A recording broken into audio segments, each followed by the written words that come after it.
So I'm going to tell you that if you watch video 10, sorry, the video for problem number 10 on page 403, then you will understand what I'm doing here. I'm not going to explain it in every single video. You need to go back and watch the video for problem 10, and it'll all make sense. And so I'm going to just do the shortened version, assuming that you know what's going on because you watched that. Now, I'm going to pause this. I'm going to plot these points and label them and connect them.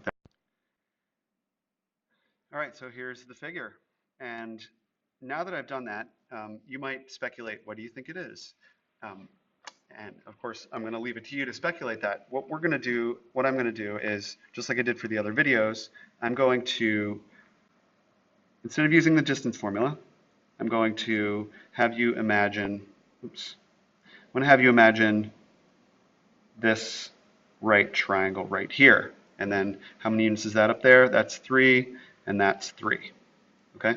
So if we were doing the slope of this, we would right away say we have a rise of 3, run of 3.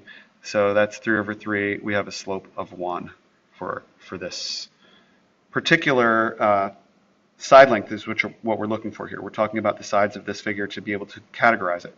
So what do we do then? Well, remember that if we were talking about the distance formula, that's just a way of using the coordinate plane to do the Pythagorean theorem. So that is c squared equals a squared plus b squared, or c, the length of the side that we're looking for, is equal to the square root of a squared plus b squared. And either side could be a, the other side can be b. So what do we get? We're looking for that length. So we get 3 squared plus 3 squared, or square root of 9 plus 9, which is the square root of 18. Now, if we want to break that down, that breaks down into 2 times 3 times 3. It's prime factorization. And then we can pull the 3 out of there, and we get c is equal to, taking that 3 and putting it out front, 3 root 2. So we have a length for that side of 3 root 2 and a slope of 1. So I'm going to pause this, get rid of it, and okay, so there we go. That side WI has a slope of 1, M is slope of 1, and D, the distance between the two endpoints, is 3 root 2. Now, as I said in the last video, this has a rise of 3, run of 3, and so does it between D and N. Side DN, rise 3, run 3, which means we're going to get the exact same slope, we're going to get the exact same distance, and so I can actually just draw my line here just to mark this, and I can write that exact same set of values in here. The slope is going to be 1, the distance is going to be 3 root 2. Okay? Let's continue to do it. And you'll see something interesting happening here, I think, is when I now draw this triangle down here to find out what's going on with the other sides, you can see that this actually has a length, well, it has a length of 3, but if we're talking about the slope, it's got a change y rise of -3. It's rising negatively or dropping, so it's got a -3 and a 3 here. Okay, so I'm going to leave this as a -3 for a second because I'll show you what happens when we put it in the Pythagorean theorem.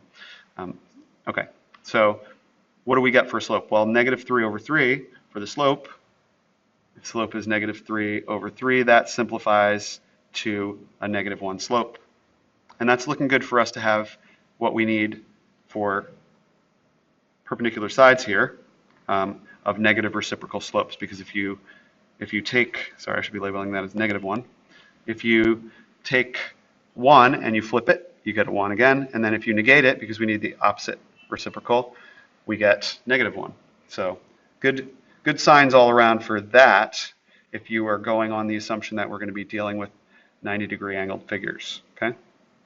Let me see, -1. Okay, now, again, C equals the square root of a squared plus b squared. And check it out. We changed negatively here in the y direction. And if we were to fill that in, we can say, okay, just like the distance formula, when you use the distance formula, you might get between any two y coordinates in that case, you might get a negative value. So what does it look like when you plug that in? Well, it doesn't really matter, because if you plug in a negative 3 and then you square it, it's the same thing as if you put in a positive 3 and you squared it. And I'm putting in a positive 3 over here because that's what we get for the change in the x direction. So here we get c is equal to the square root of, and again, negative 3 times negative 3, positive 9. We're always going to get a positive number when we square it. And c then is equal to root 18, which, if you remember from earlier, root 18, which breaks down into root 2 times 3, with the 3's coming out, we get c is 3 root 2. And remember, c in a squared plus b squared equals c squared is referring to this length here, and that's the distance between w and d. So we're just going to actually call it d in terms of how we're recording it. So I'm going to pause this, delete this, and I'm going to mark that. And finally, we're taking this last side, and again, this is going to be an easy one because just like between w and d, we dropped 3, ran 3, we're going to do the same thing between I and n. We're going to drop 3 and run 3, so we're going to get the same results over here, and I don't actually even need to do any calculations. I can just write it straight away. So I will mark this as having a slope of -1, just like its opposite side, and I will mark it as having a distance or length of 3 root 2. So based on this, what do we know? We're trying to categorize this as a more specific name than just a quadrilateral if possible. Well, we have all 4 sides equaling the same. We know that it's a rhombus. Great. And we have negative reciprocal slopes for the consecutive sides. So right here we have a slope of 1, here we have a slope of -1. That fits with what we're visually seeing. I know we're not supposed to go with what we see in geometry. We need to use the numbers.